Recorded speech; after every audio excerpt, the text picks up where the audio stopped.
ওসমান হাদি গুলিবিদ্ধ হওয়ার পর বাংলাদেশ আওয়ামী লীগের অনেক নেতাকর্মীকে দেখলাম যে আপনারা মায়া কান্না করে তার পক্ষে পোস্ট দিচ্ছেন বিভিন্ন রকম। আচ্ছা, আপনাদের কি লজ্জা করে না? এই যে 1.5 বছর ধরে আপনার বাবা অসুস্থ, তাকে হাত করা পরিয়ে নিয়ে থানায় ধরিয়ে দিয়েছে এরা। আপনার ছোট ভাই যার যে নাবালক 12-13 বছর বয়স, তাকে পর্যন্ত পিটাতে পিটাতে বাড়ি থেকে গ্রেপ্তার করে নিয়ে থানায় নিয়ে গেছে। প্রতিনিয়ত মব তৈরি করে পিটিয়ে হত্যা করছে আপনার ছাত্রলীগের ভাই বোনদেরকে। ভাত খেতে দিয়ে মোজাম্মেল ঢাকা বিশ্ববিদ্যালয়ে, তাকে পর্যন্ত পিটিয়ে হত্যা করেছে। মাসুদ, যে ছেলেটিকে শিবিররা রক পেটে দিয়েছিল, সেই ছেলেকে তার সন্তান হয়েছে, মেয়ে হয়েছে, সে ওষুধ কিনতে গেছে, তাকে পিটিয়ে সেখানে হত্যা করেছে, পানি পর্যন্ত খেতে দেয়নি। এই হত্যার রাজনীতি কারা শুরু করেছে? দেখেন, 15 বছর তো দেখলেন স্বয়ং আওয়ামী লীগের সভানেত্রী শেখ হাসিনার উপর গ্রেনেড হামলা হলো 2004 সালের 21 আগস্ট।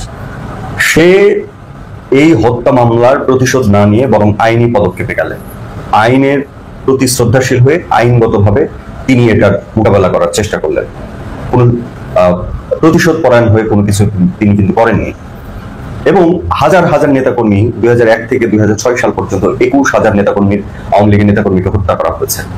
কই তাদের প্রতিশোধ তো কেউ এই 15 বছরে কাউকে নিতে দেখলাম না। তো তারপরে এই ভালো রাজনীতি করার পর এই 1.5 বছরে এর ফিডব্যাকটা কি পেয়েছি আমরা, সেটুকু একটু চিন্তা করে দেখেছেন? এই হাদিরা 32 নম্বর ভাঙা রুশকানি দাতা ছিল। তরুণ ছাত্র সমাজের তরুণ নেতৃত্ব হিসেবে কেউ কখনো বলতে পারে যে শামা মামা ছেড়ে দিতে হবে? বঙ্গবন্ধু থেকে শুরু করে মহান মুক্তিযুদ্ধের বীরশ্রেষ্ঠ সকল পর্যায়ের যারা অবদান রেখে গেছে, অসম্মান করেছে তারা। এবং তারা মুক্তিযুদ্ধের সপক্ষের যে কাউকে পেয়েছে তাকে হত্যা করার চেষ্টা করেছে, মত তৈরি করার চেষ্টা করেছে। গত একদিন আগে ঢাকা বিশ্ববিদ্যালয়ে দেখেছেন দুই অধ্যাপককে তারা হেনস্থা করে গায়ে ধাক্কা দিয়ে পর্যন্ত তারা গাড়িতে তুলে দিয়েছে, শারীরিকভাবে লাঞ্ছনা করেছে। এর পরেও মানে দীর্ঘ 15 বছর যখন আওয়ামী লীগ ক্ষমতায় ছিল, কোন একজন বিশ্ববিদ্যালয়ের কোন শিক্ষককে দেখেছে কেউ যে এরকম তার সঙ্গে আচরণ করতে? করেনি। 15 বছরে বাংলাদেশ ছাত্রলীগের নেতাকর্মী তো দূরের কথা, নেতাকর্মীর আত্মীয় স্বজন, মা বাবা, তাদের মৃত্যুর কোন খবরে এই শিবির, এই বিএনপি নেতাকর্মীরা হাহারে এক দিত। আজকে এসেছেন আপনারা মায়া কান্না দেখাতে হাদির জন্য। ভাই, আপনাদের রাজনীতিটা করতে কে বলে? মানে এই 15 মাস চলে যাওয়ার পরে যে তিক্ততা, যে অভিজ্ঞতা, যে হয়রানি, যে পরিমাণ নিপীড়ন বাংলাদেশ আওয়ামী লীগের প্রত্যেকটা নেতাকর্মীর উপরে হয়েছে, তারপরেও আপনাদের এত মায়া কান্না কোথা থেকে আসে আমি জানি না। দেখেন, এই যে হাদির উপরে যে হামলা হলো, এটা তো ওদের নিজেদের তৈরি করা। নিজেরা এই হত্যার রাজনীতি শুরু করেছে, নিজেরা এই ধরনের রাজনীতি কালচার তৈরি করেছে, মব তৈরি করা, হত্যা করা, যাকে যেখানে ইচ্ছা সেখানে পাইলে পরে তার উপরে আক্রমণ চালানো। এগুলো কারা তৈরি করেছে? এই পরিবেশ তৈরি করেছে কারা? এই হাদিরা, এই সাদিক কায়েমরা, এই সার্জিস আলমরা, এই হাসনাত আব্দুল্লাহরা। তো তারা নিজেরা কামড়াকামড়ি করে মরছে। তা আপনার সমস্যাটা কোথায় ভাই? দেখেন, এই হাদিকে যে আহত অবস্থায় নিয়ে যাচ্ছে, সে ওই রিক্সায় আমি একটা ভিডিও দেখলাম, সে নিজের মুখে বলছে যে মির্জা আব্বাসের নেতাকর্মীরা তার উপরে হামলা চালিয়েছে। অথচ সেই কিন্তু গতকালকে দোষ এই হাদির উপর যে আক্রমণ হতে পারে, সেই দোষ কিন্তু তারা আমাদের উপরে দেওয়ার চেষ্টা করেছে। তা আজকে আবার এবং সেটাকে ক্যাশ করে নিয়ে দেখলাম বিভিন্ন পেজে শেয়ার হচ্ছে, আর আপনারা আসছেন হাদির জন্য মায়া কান্না করতে। আরেকটি বিষয় আপনাদেরকে বলে রাখি, আচ্ছা, মির্জা আব্বাসের মতো ব্যক্তি, রাজনীতিক, এত অভিজ্ঞতা সম্পন্ন ব্যক্তি, তার কি খায়দায় ঠেকা পড়েছে যে হাদিকে আক্রমণ করা? মানে সে মির্জা আব্বাস কি হাদিকে প্রতিদ্বন্দ্বী মনে করে? মনে হয় আপনাদের? অন্যদিকে এই হাদির আসনে কাকে নমিনেশন দেওয়া হচ্ছে জামাতের পক্ষ থেকে জানেন? সাদিক কায়েমকে। তো লাশের রাজনীতি কারা শুরু করেছে 5ই আগস্টে, এবং লাশ পড়লে পরে রাজনৈতিক ইমোশন কোন দিকে নিয়ে যাওয়া যায় সেটা আমার আপনার চেয়ে তারা তো ভালো ব্যবহার করে জানে। তারা সেই ব্যবহারটা করে নিয়ে তারা তাদের রাজনীতি করতে চায়, সেখানে আমার আপনার কি আসে যায়? সুতরাং যার যতটুকু যেখানে যা কিছু লিখছেন একটু বুঝে শুনে লিখবেন, না হলে পরে রাজনীতিক কোনো স্ট্যাটাস দেওয়ার দরকার নাই আপনাদের। অন্য কোনো বিষয় নিয়ে লেখেন, অন্য কোনো বক্তব্য লেখেন, কিন্তু যে বিষয়গুলো নিয়ে আপনারা মায়া কান্না করছেন, সেটা মানে এই যে 1.5 বছর ধরে বাংলাদেশের আওয়ামী লীগের নেতাকর্মীদের উপর যে ধরনের নিপীড়ন, অত্যাচার, হত্যা, নির্যাতন এগুলো করা হচ্ছে, তাদের সঙ্গে না এক ধরনের মশকরা করা হয় এবং তাদের প্রতি অন্যায় করা হয়, অবিচার করা হয়। এবং এই যে গতকালকেও একটা দেখলাম, 9 মাসে মনে হয় প্রায় 3,500 মানুষকে হত্যা করা হয়েছে। এই হত্যা কারা করলো? প্রতিনিয়ত করছে। তো এই হত্যার দায় কে নেবে?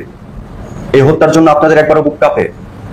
এই যে একজন ছাত্রলীগের এক মা, তিনি নামাজরত অবস্থায় ছিলেন, তাকে পর্যন্ত কুপিয়ে হত্যা করেছে। কই তখন আপনাদের মায়াকানা কোথায় ছিল? তারা কি আপনাদের এই বিষয়ে, এই আপনার একজন ছাত্রলীগের মাকে হত্যা করা, এই যে মোজাম্মেলকে হত্যা করা, শামীমকে হত্যা করা, মাসুদকে হত্যা করা, বা এত নিপীড়ন, নির্যাতন, হত্যা, মামলা, এত কিছুর পরেও এই সুশীলতা আপনাদের কোথা থেকে আসে? বা যে সুশীলরা আপনার আমার পাশে ডানে বামে যারা ফেসবুকে ক্রমাগত পোস্ট করে যাচ্ছে, তারা কি আপনাদের বিষয়ে ন্যূনতম সুশীলতা দেখিয়েছে? ন্যূনতম সমবেদনায় ব্যথিত হয়েছে? ঘন্টা 3 আগে আমি আপনাদেরকে একটা ভিডিও দিয়েছিলাম যেখানে বলেছিলাম যে হাদি সাহেব গুলিবিদ্ধ, বাকি 49 জন কারা। এটা তো ফার্স্ট উইকেটে গুলিবিদ্ধ, বাকি 49 জন আর কারা, সেটা আমি বলেছিলাম। কারণ হচ্ছে যে আপনাদের এই যে রাশেদ খানের কথার পরিপ্রেক্ষিতে, যেটা আবার একদিন আগে রাশেদ খানকে নিয়ে একটা ভিডিও বানিয়েছিলেন যেখানে উনি বলেছিলেন যে 50 জনকে টার্গেট কিলিং করা হবে। সে বিষয়ে ভিডিও করেছিলাম। সকালবেলা আবার হাদি গুলিবিদ্ধ হওয়ার পরপরই ভিডিও করেছিলাম এবং আপনাদেরকে তখন বলেছিলাম প্রত্যেকটা আপডেট আপনাদেরকে আমি তাৎক্ষণিক জানাবো। আর সে আপডেট এখন একটা বিষয় একটু পরিষ্কার করার জন্য আপনাদেরকে আমি সামনে এসেছি, আপনাদেরকে বলার জন্য, যেটা আপনারা হয়তো ব্যানার এবং হেডলাইন দেখে হয়তো কিছুটা আঁচ করতে পারছেন। যে আমি হেডলাইন লিখেছি যে হাদি গুলিবিদ্ধ, ঘাতক মির্জা আব্বাস না আসিফ। আসলে কে? দুই দিকে হাদির গ্রুপের লোকজন বলতেছে মির্জা আব্বাস, কিন্তু আমার মনে হয় আপনারা যদি একটু চিন্তা করে দেখেন তাইলে আসিফ মাহমুদ সজীব ভুঁইয়া নয় কেন? এটা কি একটু চিন্তা করে দেখবেন? দেখেন, আপনাদেরকে বেশি সময় নিব না, আমি একটু বলি। ঢাকা 8, এই ঢাকা 8-এ মির্জা আব্বাস বিএনপির পদপ্রার্থী, হেভিওয়েট পদপ্রার্থী। ওনার কাছে দাঁড়ানোর ক্ষমতা এদের কারণে এইসব বাচ্চা উপদেষ্টা বা বাচ্চাদের নাই। তো এখন ওই জায়গায় আবার জামাতের একজন প্রার্থী ছিলেন, ডক্টর হেলাল উদ্দিন, যিনি আবার জামাতের জয়েন্ট সেক্রেটারি ছিলেন। একটু খেয়াল করে দেখেন। এবং সারা ঢাকা 8-এর এমন কোনো অলি গলি নাই যেখানে এই ডক্টর হেলাল উদ্দিনের পোস্টার বা ব্যানার লাগানো হয় নাই। তো হঠাৎ করে 3 দিন যাবত ওখানে হয়তো হেলাল উদ্দিনের প্রার্থীটা চেঞ্জ হবে এগুলো শোনা যাচ্ছিল। এর ভিতরেই আপনার আজকে সকালবেলা জামাত আবার ডিক্লেয়ার দিল ওখানে সাদিক কাইম জামাতের প্রার্থী। তাহলে এখন দেখেন, সাদিক কাইম ঢাকা ইউনিভার্সিটি দিয়েই পরিচিত, আমাদের হাদি সাহেব উনিও ঢাকা ইউনিভার্সিটি দিয়ে পরিচিত, একটু দুয়ে দিয়ে ডটগুলো মিলান। মির্জা আব্বাস ঢাকার শহরে এমনিই পরিচিত। আর এই যে আজকে যেই মিছিলটা হয়েছে, মানে যে গণসংযোগ, ঢাকা 8-এর যে গণসংযোগ করতে গেছিল হাদির সাথে তার পিআর টিমের সদস্য ছিল। এবং বিভিন্ন ভিডিওগুলো, এখন পর্যন্ত ভিডিওগুলো দেখার পরে আমি আসলে আবার ভিডিও নিয়ে এসেছি, যে এই ভিডিওতে ওরা যা বলছিল যে এই 2 জন লোক কন্টিনিউ সকাল থেকেই তাদের সাথে ছিল, আশপাশে ছিল। তার মানে ভাই, এই যে হাদি যখন গণসংযোগে গেছে, তাহলে এই 2 জন তার পিআর টিমেরই সদস্য। কারণ এই 2 জন যদি তার পরিচিত না হইতো, তাদের নিজেদের লোক না হইতো, আগে থেকে পরিচিতি না থাকতো, তাহলে এই 2 জন লোক সকাল থেকে তাদের সাথে ঘুরতেছে, বিভিন্ন জায়গায় যাইতেছে, এটা ওনারা সন্দেহ করেন নাই কেন? বা তখন ওনারা চার্জ করেন নাই কেন? কারণ ওনারা তো যে কোনো জায়গায় মত করে দেবে, তোরা কারা, আসো বাবা, মায়েরই হেলমেট ছিল কিনা তাও জানি না, নাকি হেলমেট বিহীন ছিল কে জানে। সুতরাং ওই 2 জনই নাকি গুলি করছে মোটরসাইকেল থেকে, তার মানে পিআর টিমের সদস্যই গুলি করছে। এখন আমি যে বলছি আসিফ মাহমুদ সজীব ভুঁইয়া নয় কেন, কেন মির্জা আব্বাস, কেন আসিফ মাহমুদ সজীব ভুঁইয়া নয়, এটার একটা কারণ আছে। দেখেন, এই হাদিসহ তার পিআর টিমের সদস্য এবং আরো বেশ কিছু ছোট ছোট রাজনৈতিক দল যারা আছে, তারা এই আসিফ মাহমুদ সজীব ভুঁইয়া, তারপরে ওই যে আপনার একটা আছে দান্তাল কি জানি নাম ওইটার, মাহফুজ, এদের দুর্নীতি নিয়ে কিন্তু ব্যাপক কথাবার্তা চলছিল, যে তারা কিভাবে দুর্নীতি করছে, তাদের বাপেরা কিভাবে দুর্নীতি করছে। এগুলো কিন্তু কারা বলতেছিল? এই হাদি, সাউয়া হাদি আর কি, এরাই বলতেছিল।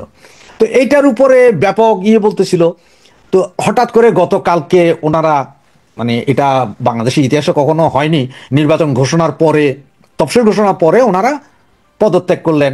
এবং আজকে এই আসিফ মাহমুদ সজীব ভুঁইয়ার বিশাল শোডাউন বের হয়েছে। এইদিকে শোডাউন, বিশাল শোডাউন, ওইদিকে হাদি ভাই সৌদি আরবের দিকে যাত্রা করেছে। তো সন্দেহের তীরটা তো আসিফ মাহমুদ সজীব ভুঁইয়ার দিকে কি পড়ে না? একটা কথা দেখেন, আসিফ মাহমুদ সজীব ভুঁইয়া বলেছিল কি, যে ওরা সশস্ত্র সংগ্রামের জন্য প্রস্তুত ছিল, 5ই আগস্ট যদি শেখ হাসিনার পদত্যাগ না করতেন বা শেখ হাসিনাকে যদি দেশ থেকে বাধ্য করা না যেত, তাহলে ওরা সশস্ত্র সংগ্রাম করত। এবং সে নিজেই বলেছিল তারা 8,500 না জানি 18,000 লোকে সশস্ত্র অস্ত্রের ট্রেনিং দিবে। আবার আসিফ মাহমুদ সজীব ভুঁইয়ার কাছে 2টা অস্ত্রের লাইসেন্সও ছিল। উনি সেই অস্ত্র নিয়ে এয়ারপোর্ট ক্রস করার চেষ্টাও করেছে, বিমান হাইজ্যাকের জন্য সম্ভবত, জানি না। তাহলে ওনার কাছে অস্ত্র আছে, ওনার কাছে সশস্ত্র ট্রেনিং প্রাপ্ত 8,000 সৈনিক আছে, আবার ওনাদের কাছে ব্যাপক অস্ত্রের মজুদও আছে। এটা ওনাদের কথা, আমার কথা না, বা আপনার কথা না, সব তো ওনাদের কাছে আছে। তা হইলে আসিফ মাহমুদ সজীব ভুঁইয়া কেন নয়? একটা কি প্রশ্ন করবেন? কারণ হাদি মরলে লাভ কার? হাদি মরলে লাভ হয়েছে 2 জনের, সাদেক কাইয়ুম ঢাকা ইউনিভার্সিটি, আসিফ মাহমুদ সজীব ভুঁইয়া, 2 জনের 2 আসন কনফার্ম।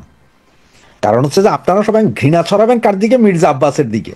সুতরাং লাভ হচ্ছে যে জামাতের সাদেক কাইয়ুম, তিনি ঢাকা ইউনিভার্সিটি, তারপর আপনার হাদি ঢাকা ইউনিভার্সিটি, আসিফ মাহমুদ সজীব ভুঁইয়া উপদেষ্টা ভাই বিশাল। সুতরাং এখন আপনি একটু চিন্তা করেন, 2 4 মিলান। হাদি আহত হওয়ার সাথে সাথে সাদেক কাইয়ুমের নির্বাচন ঘোষণা দেওয়া, সেই জায়গায় যদিও doctor Helal Uddin joint secretary জামাতের ছিল, ওনাকে বাদ দিয়ে সাদিক কাইয়ুমরা আনানো। আবার ওইদিকে আসিফ মাহমুদ সজীব ভুঁইয়ার আজকের বিশাল গণসংযোগ আনন্দ মিছিল, আর ওইদিকে হাদির পিআর টিম থেকে কেউ বা কাহারা ওনাকে নাকি গুলি করে দিয়েছেন। একটু মিলান, যদি মিলে কথাগুলো একটু ভেবে দেখবেন আপনারা। অনুরোধ এটুকুই, ভেবে দেখেন। তবে আমার মনে হয় সামনে আরো অনেক খেলা আছে।